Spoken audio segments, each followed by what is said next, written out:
अपनी जनता पार्टी के प्रमुख और उत्तर प्रदेश सरकार के पूर्व मंत्री स्वामी प्रसाद मौर्य तथा नगीना सांसद और आजाद समाज पार्टी के काशीराम के राष्ट्रीय अध्यक्ष चंद्रशेखर आजाद शनिवार को जालौन के उरई पहुंचे।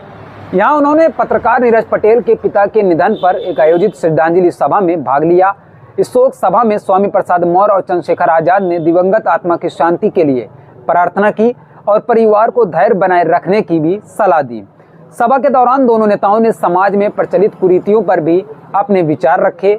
स्वामी प्रसाद मौर्य ने कहा, मृत्यु भोज जैसी प्रथाओं का समाज में कोई स्थान नहीं होना चाहिए। ये एक कुरीति है जिसे खत्म करने की जरूरत है। पत्रकार नीरज पटेल की ओर से इस प्रथा के विरोध में उठाए गए कदम की हम सराहना करते हैं। चंद्रशेखर आजाद ने भी समाज में सुधार की जरूरत पर जोर देते हुए कहा, मृत्यु भोज बंद होना चाहिए और इसका स्थान समाज सेवा को मिलना चाहिए। जरूरतमंद बच्चों को शिक्षित करना और रक्तदान जैसे कार्य समाज में सकारात्मक बदलाव लाने में सहायक हो सकते हैं। श्रद्धांजलि सभा के बाद टीम बदलाव द्वारा स्कूली बच्चों को पाठ्य सामग्री और बैग वितरित किए गए। इस दौरान बच्चों को शिक्षा की महत्ता समझाते हुए स्वामी प्रसाद मौर्य ने कहा, शिक्षा एक ऐसा माध्यम है जो बच्चों को बेहतर भविष्य दे सकता है। चंद्रशेखर आजाद ने इस पहल को एक नई दिशा देने की बात कहते हुए कहा, समाज में शिक्षा और स्वास्थ्य जैसे मुद्दों पर ध्यान देना बहुत जरूरी है। मृत्यु भोज के स्थान पर अगर हम बच्चों की पढ़ाई में योगदान दें तो ये एक बड़ी उपलब्धि होगी। यूपी सरकार के एक मंत्री हैं आशीष पटेल, जो अपनी ही सरकार के खिलाफ लगातार बयानबाजी कर रहे हैं। क्या लगता है कि वो आपके साथ आना चाहते हैं, विपक्षी और उनका झुकाव हो रहा है? भाजपा की ये विशेषता रही है कि जो दल उनके साथ जाता है वो दल बहुत जल्दी समाप्त हो जाता है, क्योंकि भाजपा अपनी वैचारिक के साथ खड़ी होती है, वो उसकी शक्ति को कमजोर कर देती है। जिन लोगों ने भाजपा का दामन सामने से या पीछे से थामा है, उनको इसका खामियाजा आने वाले कल में भुगतना पड़ेगा। उसके लिए आपने एक संकल्प किया है कि बाबा साहब के अपमान का सुसमेत बदला लिया जाएगा, तो क्या रणनीति किस तरह से रणनीति बता दी तो फिर बचेगा क्या? क्या किस तरह से लिया जाएगा? जो अभी शाह का बयान आया है उसको किस तरह से देखते हैं? देखो, मैं तो उनसे उम्मीद ही नहीं करता कि आरएसएस भारतीय जनता पार्टी की वैचारिक कभी बाबा साहब अम्बेडकर के समर्थन में या उनके विचारों के समर्थन में रही है। मैं उनसे बहुत उम्मीद नहीं करता।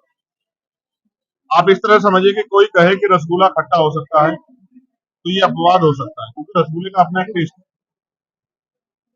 गुलाब जामुन का अपना टेस्ट है। उसी तरह से आरएसएस भाजपा की एक वैचारिक है, वो हमेशा से संविधान, बाबा साहब अम्बेडकर की विचारधारा या मानवता की विचारधारा के खिलाफ है। तो मैंने अपने लोगों को समझाया है कि आंदोलन तो बहुत किए हैं, अब हमें बुनियादी काम करके जिस सत्ता के पर बैठ के सत्ता पे आसीन होके भारतीय जनता पार्टी संविधान को, बाबा साहब के विचारों को और अन्य हमारे जो महापुरुष हैं, जिनमें संत गाडगे जी महाराज, महामना राम वर्मा, चौधरी महाराज सिंह भारती, मान्यवर काशीराम साहब, राष्ट्रपिता ज्योतिबा फूले और छत्रपति साहू जी महाराज के जो विचार हैं, उन विचारों को जिस तरह से नुकसान पहुंचाने का काम कर रही है, उसको हमें सूद समेत सबक सिखाना है। और उसका तरीका ये है कि हम इनसे सत्ता छीन लें। उसके लिए हमें बहुजन समाज को जागरूक करना है और मेहनत करनी है। उसके लिए हमने संकल्प ले लिया है कि हम उसको करके दिखाएंगे। आज ये नौजवान जो आपके पीछे खड़े हैं, ये सब संकल्पित है। उत्साहित इस वजह है कि मैं बहुत दिनों में इधर आया हूँ, लेकिन ये संकल्पित है कि भारतीय जनता पार्टी को वापस उसी स्थान पे भेजेंगे जहाँ जनसंघ के समय थी।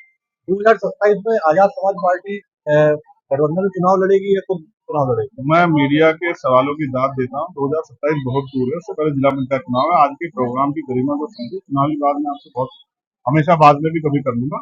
आज आप ये देखिए कितना बड़ा बदलाव है। आपको इस पर चर्चा करनी चाहिए कि जो समाज जिसको कहा जाता है कि भाई ये वर्ग जो है बहुजन वर्ग अनुशासन पाखंडवाद में डूबा रहता है, आज उन कुरीतियों को लात मारकर एक नई शुरुआत महापुरुषों के विचार की बुद्ध, भगवान बुद्ध से लेकर जो पूरी एक हमारी लेगेसी चली आई, उस विचारधारा को स्वीकार करके उसको आगे बढ़ाने का जो प्रयास हुआ, ये सराहनीय है।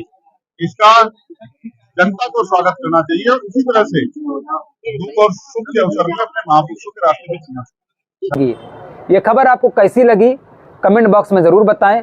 चैनल को ज्यादा से ज्यादा सब्सक्राइब करें और खबर को शेयर करें।